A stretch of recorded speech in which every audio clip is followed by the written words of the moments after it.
Bonjour Ilana, bonjour à toutes et à tous. Aujourd'hui, j'aimerais réfléchir avec vous sur la fin de la soirée du Seder. Et oui, on a souvent tendance à développer le début et à approfondir et à en parler. On avance des fois un petit peu, mais la fin, on en parle très peu. Pourtant, à la fin, il y a des chants fabuleux, des chants qui doivent nous tenir en haleine et qui devraient être la source de l'intérêt qui doit nous pousser jusqu'à la fin de la soirée du Seder. Et parmi les chants, il y a le fameux chant Echad Miodea, qui connaît. C'est un chant qui va permettre une variation sur les symboliques et les chiffres de 1 jusqu'à 13, avec 1 c'est Hachem, 2 ce sont les tables de la loi, 3 les patriarches, 4 les matriarches, 5 les 5 livres de la Torah, 6 les 6 ordres de la Mishnah, 7 les 7 jours du Shabbat, 8 c'est la Mila, 9 ce sont les jours de la gestation, 10 ce sont les 10 commandements, 11 ce sont les 11 étoiles qui sont prosternées devant Yosef, 12 les 12 tribus, et 13 les 13 attributs divins de miséricorde. Dans cette approche, on peut se poser la question, c'est quoi les deux qui sont les deux tables de la loi? Et on sait qu'au début de la création, quand on parle du premier jour de la création, on dit Yom Echad, c'était un jour. On dit, il n'est pas marqué Yom Rishon, premier jour, mais jour 1. Parce que Dieu était seul, parce que Dieu a créé le monde seul, et comme on dit, Hachem Echad, Dieu est un. Le deuxième jour est un jour qui est particulier, puisqu'il marque la dualité, il marque l'opposition, la marloquette, la dispute. C'est pour ça que le deuxième jour, il n'y a pas le mot Tov. Alors le 2, il est un peu Tov qui veut dire bon.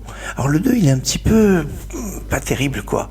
Alors on dit ce sont les tables de la loi. Remarquez que pour les tables, il y a eu 2 jeux de tables. Les 2 premières tables qui ont été brisées quand les enfants d'Israël ont fait le veau d'or ne comportaient pas la lettre tête.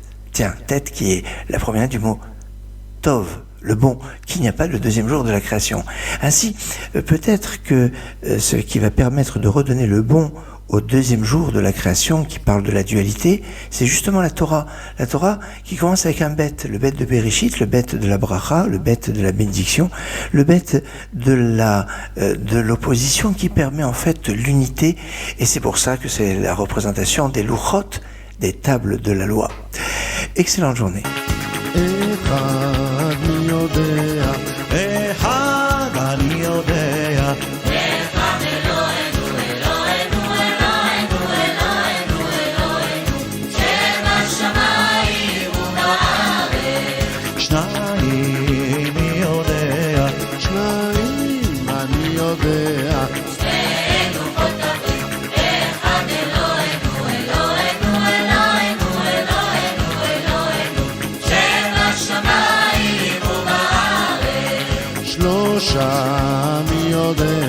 שלושה אני יודע שלושה אבות שני לוחות הברית אחד אלוהינו אלוהינו אלוהינו אלוהינו אלוהינו שבשמיים ובארץ ארבע אני יודע ארבע אני יודע ארבע אמהות שלושה אבות שני לוחות הברית אחד אלוהינו אלוהינו אלוהינו אלוהינו אלוהינו שבשמיים ובארץ חמישה אני יודע חמישה אני יודע חמישה חומשי תורה ארבע אמהות שלושה אבות שני לוחות הברית אחד אלוהינו אלוהינו אלוהינו אלוהינו אלוהינו שבשמיים ובארץ שישה אני יודע שישה אני יודע